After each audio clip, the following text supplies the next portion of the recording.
Hello everyone, कैसे हो आप सभी। आज की इस वीडियो में मैं आप सभी को क्लास 12th केमिस्ट्री के काफी मोस्ट इंपॉर्टेंट ऑब्जेक्टिव क्वेश्चन कराने वाला हूं। और आज का ये जो क्लास है, ठीक है, यानी कि आज के जितने सारे भी ऑब्जेक्टिव क्वेश्चन है ना, ये सारे के सारे आपके ब्रिलियंट क्वेश्चन बैंक से लिए गए हैं। सो आज का ये वीडियो आप सभी क्लास 12th वालों के लिए बहुत ही ज्यादा इंपॉर्टेंट होने वाला है। सो आप सभी वीडियो पे एंड तक बने रहना। एंड अगर आप सभी ने अभी तक इस वीडियो को लाइक नहीं करा, फटाक से वीडियो को लाइक कर लो और साथ में चैनल को सब्सक्राइब एंड बेल आइकन को प्रेस। आइए शुरू करते हैं।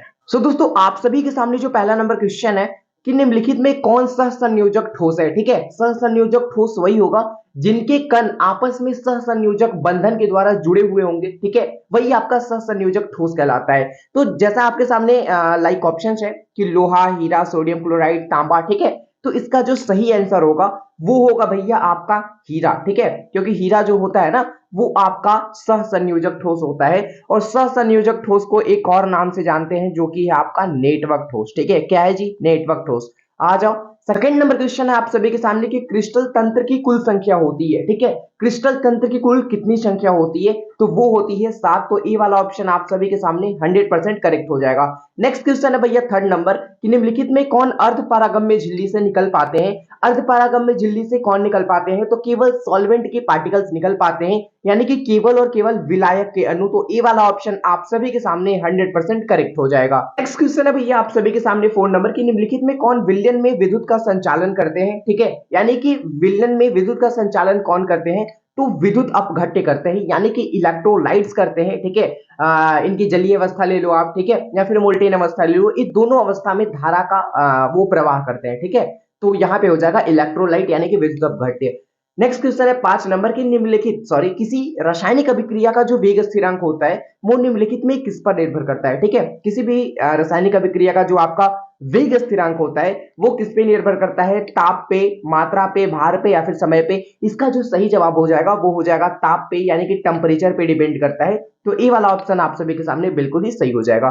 नेक्स्ट क्वेश्चन है भैया 6 नंबर की रवादार ठोस कौन सा है। ठीक है, रवादार ठोस कौन सा है? आप सभी के सामने ऑप्शन है हीरा, कांच, रबर, इनमें से कोई नहीं। तो इसका जो सही जवाब हो जाएगा भैया वो हो जाएगा हीरा। ठीक है, हीरा। तो ए वाला ऑप्शन आप सभी के सामने सही हो जाएगा। नेक्स्ट क्वेश्चन, घनाकार क्रिस्टल में ब्रेवस जालकों की संख्या कितनी होती है? यानी कि जो आपका घनाकार क्रिस्टल होता है उसमें ब्रेवस जालकों की संख्या की बात कर रहा है, तो जो कि आपका 3 होता है। सो ए वाला ऑप्शन आप सभी के सामने 100% करेक्ट हो जाएगा। नेक्स्ट क्वेश्चन है 8 नंबर कि निम्नलिखित में किस प्रकार के दोष के कारण क्रिस्टल के घनत्व में कमी आती है। तो जहां अगर बात करें क्रिस्टल में घनत्व, तो क्रिस्टल के घनत्व में कमी तभी आती है जब आपका उस जालक में हो भैया शॉर्टकी दोष। ठीक है, तो बी वाला ऑप्शन आप सभी के सामने सही हो जाएगा। नेक्स्ट क्वेश्चन है कौन ताप द्वारा प्रभावित नहीं होता है। आई मीन कहने का मतलब आपके सामने ऑप्शन 4 है। ठीक है, इनमें से ऐसा कौन सा है जिसपे भैया ताप का कोई इफेक्ट नहीं पड़ेगा। ठीक है, ताप तुम बढ़ाओ घटाओ इसको कोई फर्क नहीं पड़ने वाला। तो वो है भैया आपका मोल लता। ठीक है, तो ए वाला ऑप्शन आप सभी के सामने बिल्कुल ही करेक्ट हो जाएगा। नेक्स्ट क्वेश्चन है 10 नंबर कि आदर्श विलयन का निम्न में कौन गुण है। ठीक है, आदर्श विलयन का निम्नलिखित में कौन गुण है? तो सिंपल सा एक रॉल्स नियम है। ठीक है, सिंपल सा एक रॉल्स नियम है। इसके ऊपर मैंने बहुत सारे वीडियो बना रखी है। ठीक है, जाओ 2 से 3 मिनट में डेडिकेटेड वीडियो है, आप सही तरीके से समझ जाओगे कि रॉल्स का नियम क्या होता है। अब रॉल्स के नियम के आधार पे सॉल्यूशन को यानी कि विलयन को 2 पार्टों में डिवाइड किया गया, जिसमें आपका पहला आता है आदर्श विलयन आइडियल सॉल्यूशन और दूसरा आपका अनादर्श विलयन नॉन आइडियल सॉल्यूशन। राइट, तो जो भैया आपका आदर्श विलयन होता है, तो आदर्श विलयन वही कहलाएगा जो रॉल्ट के नियम को पालन करेगा। ठीक है, और अनादर्श विलयन वो कहलाएगा जो रॉल्ट के नियम का पालन नहीं करेगा। ठीक है, तो यहाँ पे आपके सामने क्वेश्चन क्या है कि आदर्श विलयन का निम्नलिखित में कौन सा गुण है? तो अभी मैंने बताया आदर्श विलयन आइडियल सॉल्यूशन जो रॉल्ट के नियम का पालन करेगा। तो यह रॉल्ट के नियम का पालन करता है, तो ए वाला ऑप्शन आप सभी के सामने 100% करेक्ट हो जाएगा। और आदर्श अनादर्श यानी कि आइडियल नॉन आइडियल के ऊपर मैंने मतलब एक अच्छी तरीके से डिफरेंस, ठीक है, दोनों में अंतर क्या है उसके ऊपर भी मैंने एक डेडिकेटेड वीडियो बना रखा है, जाके आप देख सकते हो। आता जी 11 नंबर कि निम्नलिखित में कौन अनुसंख्यिक गुणधर्म है। अनुसंख्यिक गुणधर्म को इंग्लिश में हम लोग कॉलिगेटिव प्रॉपर्टीज कहते हैं। और जो आपका सॉल्यूशन का कॉलिगेटिव प्रॉपर्टीज होता है यानी कि विलयन का जो आपका अनुसंख्यिक गुणधर्म होता है, ये विलयन में उपस्थित विलय के कणों की संख्या पर निर्भर करता है। ठीक है, तो अनुषंगी गुणधर्म की बात कर रहे हैं, तो ये आपके 4 प्रकार के होते हैं, जिसमें से पहला है आपका वाष्प दाब का अवनमन, दूसरा है क्वथनांक का उन्नयन, तीसरा होता है आपका हिमांक का अवनमन और चौथा होता है परासरणी दाब। ठीक है, तो ये आप याद कर लेना, 4 आपके कॉलिगेटिव प्रॉपर्टी, 4 आपके अनुषंगी गुणधर्म होते हैं विलयन के। आ जाओ जी। तो निम्नलिखित में कौन अनुषंख्य गुणधर्म है? ठीक है, श्यानता कोई अनुषंख्य गुणधर्म नहीं है विलेन का, पृष्ठ तनाव भी नहीं है, अपवर्तनांक भी नहीं है, परासर निदाब है आपका अनुषंख्य गुणधर्म विलेन का। तो डी वाला ऑप्शन आप सभी के सामने 100% करेक्ट हो जाएगा। नेक्स्ट क्वेश्चन है 12 नंबर की, निम्नलिखित विलेन की अनुषंख्य गुणधर्म का उदाहरण है। सेम वही क्वेश्चन, ठीक है, सेम वही क्वेश्चन है। तो यहाँ पे हो जाएगा आपका क्वथनांक का उन्नयन। तो सी वाला ऑप्शन आप सभी के सामने बिल्कुल ही करेक्ट हो जाने वाला है। नेक्स्ट क्वेश्चन है भैया 13 नंबर कि एक फैराडे विद्युत धारा प्रवाहित करने पे, ठीक है, एक फैराडे विद्युत धारा प्रवाहित करने पे जो मात्रा जिसके इक्वल होती है वो आपका विद्युत रासायनिक तुल्यांक होता है। तो सी वाला ऑप्शन आप सभी के सामने 100% सही हो जाएगा जी।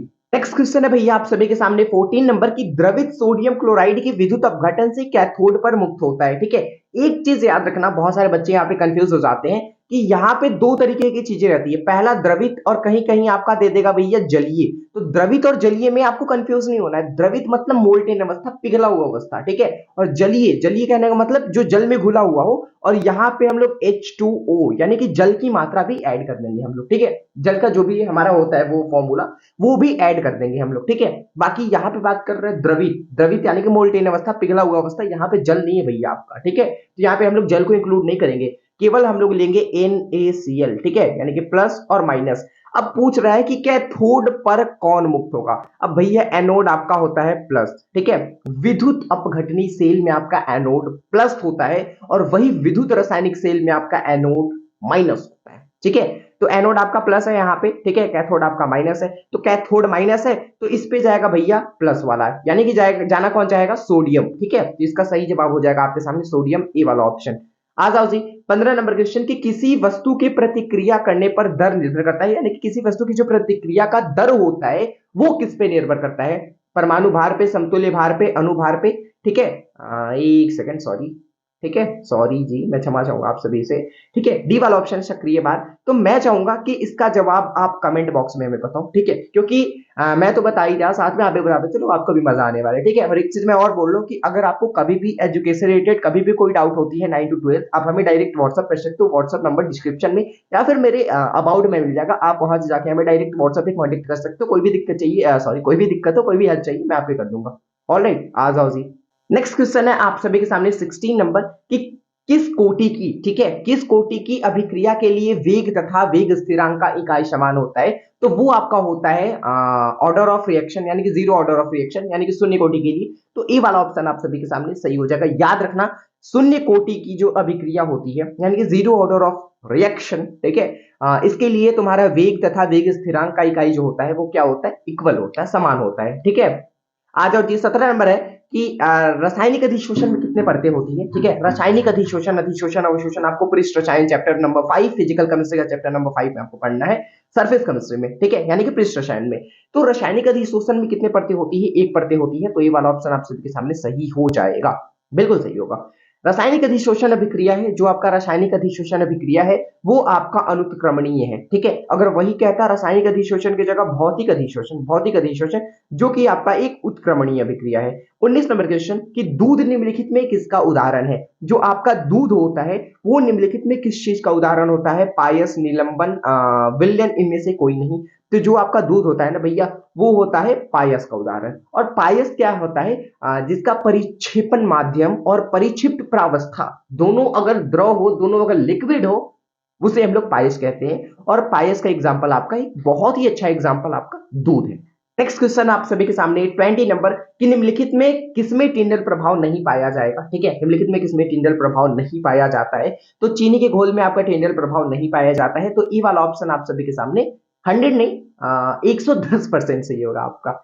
आ जाओ जी 21 नंबर क्वेश्चन की भौतिक अधिशोषण में लगभग ऊष्मा उत्सर्जित होती है, यानी कि जो आपका भौतिक अधिशोषण होता है इसमें कितनी ऊर्जा उत्सर्जित होती है। तो 20 से 40 किलो जूल प्रति मोल, याद रखना, ये वाला ऑप्शन आप सभी के सामने सही हो जाएगा। नेक्स्ट क्वेश्चन है 22 नंबर कि किसी भी अभिक्रिया में जो आपका उत्प्रेरक होता है, किसी भी रिएक्शन में जो आपका कैटालिस्ट होता है उसका काम क्या होता है। तो वो भैया अभिक्रिया को वेगों को बढ़ाएगा, ठीक है, अभिक्रिया के वेगों को इंक्रीज करेगा या फिर डिक्रीज करेगा, बढ़ाएगा या फिर घटाएगा, कुछ भी कर सकता है। बढ़ाएगा, ठीक है, अभिक्रिया के वेग को बढ़ाएगा तो भैया आपका कम टाइम में ही रिएक्शन कंप्लीट हो जाएगा। ध्यान से समझने वाली चीज है कि अगर अभिक्रिया के वेग को ही बढ़ा देता है या स्पीड कर देता है, स्पीड को अगर ये बढ़ा देता है तो जो आपका रिएक्शन है वो ज्यादा टाइम में होने वाला था वो कम टाइम में ही हो जाएगा। लेकिन अगर वही वेग को कम कर देता है, स्पीड को कम कर देता है ना, तो जो आपका रिएक्शन होने वाला था वो ज्यादा टाइम लेगा, ज्यादा समय लगेगा। ठीक है, समझ रहे हो ना चीजें। 23 नंबर क्वेश्चन की ओर, कि किसी रासायनिक अभिक्रिया की जो दर होती है ना, किसी भी रासायनिक अभिक्रिया की जो दर होती है, अभी चीज मैंने आपको बताया, ये समय के साथ बढ़ भी सकती है, घट भी सकती है। डिपेंड करेगा आपका जो रिएक्शन हो रहा है, जो अभिक्रिया हो रहा है, उसके स्पीड पे, उसके वेग पे। ठीक है। नेक्स्ट क्वेश्चन 24 नंबर की, गैल्वेनिक सेल में एनोड होता है। एक चीज मैं आपको कंफर्म करना चाहूंगा, एक चीज मैं आपको क्लियर करना चाहूंगा, वो चीज ये है कि गैल्वेनिक सेल को हम लोग विद्युत रासायनिक सेल भी कहते हैं, विद्युत रासायनिक सेल भी कहते हैं, यानी कि इलेक्ट्रोकेमिकल सेल। ठीक है, विद्युत रासायनिक सेल भी कहते हैं। तो गैल्वेनिक सेल में जो आपका एनोड होता है वो आपका ऋणात्मक होता है, यानी कि नेगेटिव चार्ज होता है इस पे। तो ए वाला ऑप्शन सही हो जाएगा आप सभी के सामने। 25 नंबर का क्वेश्चन, कि उष्मा और विद्युत का सबसे अच्छा चालक कौन सा है, आपको एग्जांपल के थ्रू बताना है, एग्जांपल के अनुसार, एग्जांपल के अकॉर्डिंग आपको आंसर देना है कि उष्मा और विद्युत का सबसे अच्छा चालक कौन सा है, हीरा, ग्रेफाइट, चारकोल, कोक। ठीक है, तो इसमें सही जवाब हो जाएगा ग्रेफाइट, अकॉर्डिंग टू ऑप्शन। ठीक है, अकॉर्डिंग टू ऑप्शन में बात कर रहा हूं, तो बी वाला ऑप्शन सही हो जाएगा आप सभी के सामने। नेक्स्ट क्वेश्चन है 26 नंबर की, निम्नलिखित में कौन अर्धपारगम्य झिल्ली से निकल पाते हैं। तो भैया वही बात हो गई ना, अभी कुछ टाइम पहले मैंने बताया, शायद पहला नंबर क्वेश्चन था, पहला नहीं या फिर तीसरा या चौथा क्वेश्चन यही था कि निम्नलिखित में कौन अर्धपारगम्य झिल्ली से निकल पाते हैं। वो निकल पाते हैं सॉल्वेंट के पार्टिकल्स, यानी कि विलायक के अणु। आ जाओ जी, NaCl के जलीय घोल। यहाँ पे अब थोड़ा सा ट्विस्ट आ गया है क्वेश्चन में भैया, वहां पे था आपका मोल्टेन अवस्था, द्रवित अवस्था, लेकिन यहाँ पे जलीय, यहाँ H2O को भी आपको इंक्लूड करना पड़ेगा मेरे भाई। ठीक है, मेरे भाई, मेरे प्यारे बहन, ठीक है, आपको इंक्लूड करना पड़ेगा यहाँ H2O को भी, यानी कि NaCl। ठीक है, तो NaCl तो आपका पहले से ही Na पे प्लस, Cl पे माइनस। ठीक है, और उसी तरीके से यहाँ पे आपका जलीय है ना, तो यहाँ पे आपका H2O भी आ जाएगा, यानी कि H2 प्लस और वो आपका माइनस। अब यहाँ पे भैया थोड़ा सा लफड़ा, थोड़ा सा ट्विस्ट में डालता हूं कि यहाँ पे बात कर रहा है कैथोड पे, यानी कि कैथोड आपका माइनस होता है विद्युत अपघटनी सेल के अंदर, तो एनोड आपका हो गया प्लस, कैथोड हो गया आपका माइनस। कैथोड पे जाना चाहेगा भैया, कैथोड पे माइनस है ना, तो कैथोड पे जाना चाहेगा प्लस वाला, और यहाँ पे प्लस वालों की संख्या है 2। ठीक है, यानी कि एक सोडियम भी है, और यहाँ पे भैया हाइड्रोजन भी बोल रहा है कि भाई तू चला जाएगा क्या, मैं नहीं जाऊंगा क्या, मेरे पे क्या कमी है वैसा। तो इसके लिए एक विद्युत रासायनिक सारणी बनाया गया है। ठीक है, विद्युत रासायनिक सारणी बनाया गया है, जिसके अकॉर्डिंग अगर बात करी जाए तो इसके ऊपर जाएगा हाइड्रोजन। ठीक है, कैथोड पे कौन मुक्त होगा, कैथोड पे आपका हाइड्रोजन मुक्त होगा। ठीक है, विद्युत रासायनिक सारणी, ये तो भैया थ्योरेटिकल चीज है। ठीक है, विद प्रैक्टिकल की अगर बात करी जाए तो वैसा कुछ है नहीं। ठीक है, कि जिसे मैं प्रूफ यहाँ पे कर सकता हूँ, एक नॉर्मल जस्ट सारणी बना दिया गया है, उस सारणी के अकॉर्डिंग ही मैं बात कर रहा हूँ। ठीक है, तो यहाँ पे हाइड्रोजन मुक्त होगा, तो डी वाला ऑप्शन आप सभी के सामने 100% करेक्ट हो जाएगा जी। ठीक है, नेक्स्ट क्वेश्चन 28 नंबर कि निम्नलिखित में कौन विलयन में विद्युत का संचालन करते हैं। इलेक्ट्रोलाइट में बार बार बता दिया, विद्युत अपघट्य। ठीक है, 29 नंबर क्वेश्चन की किसी रासायनिक अभिक्रिया का वेग स्थिरांक निम्नलिखित में किस पर निर्भर करता है। ठीक है, तो वही चीज है ना, रिपीटेड क्वेश्चन है, ताप। ठीक है, ताप। धातु के ऑक्साइड को कार्बन या कार्बन मोनोऑक्साइड के द्वारा धातु में अवकृत करने की जो क्रिया है वो क्या कहलाती है। ठीक है, ये थोड़ा अच्छा क्वेश्चन है कि धातु के ऑक्साइड, ठीक है, धातु के ऑक्साइड को कार्बन या कार्बन मोनोऑक्साइड के द्वारा धातु में अवकृत करने की जो क्रिया है वो आपका प्रगलन कहलाता है। ठीक है, प्रगलन कहलाता है। तो ये वाला ऑप्शन आप सभी के सामने बिल्कुल ही करेक्ट हो जाएगा। नेक्स्ट क्वेश्चन 31 नंबर यानी कि 31 नंबर क्वेश्चन के निम्नलिखित में किस धातु के निष्कर्षण के लिए साइनाइड विधि का उपयोग होता है। ये यूज किया जाता है एजी, एजी कहने का मतलब सिल्वर। ठीक है, चांदी के लिए, तो बी वाला ऑप्शन सही हो जाएगा आप सभी के सामने। 32 नंबर क्वेश्चन कि निम्नलिखित में कौन रेडियो एक्टिव उत्कृष्ट गैस है। ठीक है, रेडियो एक्टिव उत्कृष्ट गैस, तो इसका जवाब आपको कमेंट करके बताना है। ठीक है, आ जाओ जी। नेक्स्ट क्वेश्चन 33 नंबर के समन्वय यौगिकों के लिए सबसे पहला जो महत्वपूर्ण सिद्धांत दिया था वो किसने दिया था भैया, वो दिया था वर्नर ने, यानी कि सी वाला ऑप्शन आप सभी के सामने 100% सही हो जाएगा। नेक्स्ट क्वेश्चन 34 नंबर कि निम्नलिखित में कौन डाइसैकेराइड, ठीक है, निम्नलिखित में ऐसा कौन सा डाइसैकेराइड है जो कि आपका दूध में पाया जाता है, दूध में उपस्थित रहता है, कौन, सुक्रोज, लैक्टोज, माल्टोज, इनमें से कोई नहीं। तो इसका जो सही जवाब हो जाएगा आप सभी के सामने वो हो जाएगा लैक्टोज, यानी कि बी वाला ऑप्शन सही हो जाएगा, बिल्कुल राइट। नेक्स्ट क्वेश्चन 35 नंबर कि लोहे का मुख्य ऑक्साइड अयस्क क्या है। ठीक है, ऑक्साइड अयस्क कह ले या फिर ऐसे ही नॉर्मल कह ले कि लोहे का मुख्य अयस्क क्या है। देखो वैसे एक चीज मैं बताना चाहूंगा, सीडेराइट, हेमेटाइट, मैग्नेटाइट, ये तीनों लोहे के ही अयस्क हैं। ठीक है, बॉक्साइट तो आपका खैर एल्युमिनियम का अयस्क होता है, एल्युमिनियम का प्रमुख अयस्क आपका बॉक्साइट होता है, लेकिन सीडेराइट, हेमेटाइट, मैग्नेटाइट, ये तीनों के तीनों क्या होते हैं भैया, लोहे के ही होते हैं, आयरन के ही होते हैं। लेकिन इनमें से अगर बात कर ली जाए कि इस लोहे का मुख्य अयस्क कौन है, ठीक है, या फिर ऑक्साइड, मुख्य ऑक्साइड अयस्क कौन है, तो वो आपका हो जाता है हेमेटाइट, ठीक है। तो बी वाला ऑप्शन आप सभी के सामने सही हो जाएगा, और ये बहुत इंपॉर्टेंट क्वेश्चन है भैया, 3 स्टार लगा लो आप, ठीक है। So thank you so much आप सभी को इस वीडियो को यहाँ तक देखने के लिए, एंड तक देखने के लिए। एंड हमारे इस YouTube चैनल पे भैया, मैं इसे अपने YouTube चैनल नहीं मानता, इसे मैं अपना एक फैमिली मेंबर मानता हूँ, ठीक है। जो हमारी फैमिली मेंबर है वो 500 क्रॉस कर चुकी है, जिसके लिए मुझे नहीं, आपको भी बहुत सारी बधाइयां, बहुत बहुत धन्यवाद, दिल से धन्यवाद, ठीक है। और मैनी मैनी कॉन्ग्रेचुलेशन आप सभी को भी, ठीक है, कि आपने जिस प्लेटफॉर्म से पढ़ना स्टार्ट किया था, वो प्लेटफॉर्म आज 500 स्टूडेंट से भी ज्यादा की एक टीम बिल्ड हो चुकी है। तो इसके लिए बहुत बहुत थैंक यू आप सभी को, एंड मिलते हैं जल्दी नेक्स्ट वीडियो में। तब तक के लिए आप सभी को be positive, keep doing, wish all the best, thank you so much आप सभी को, लव यू बच्चों, जय हिंद, वंदे मातरम, मन लगा के पढ़ाई करो, टेक केयर।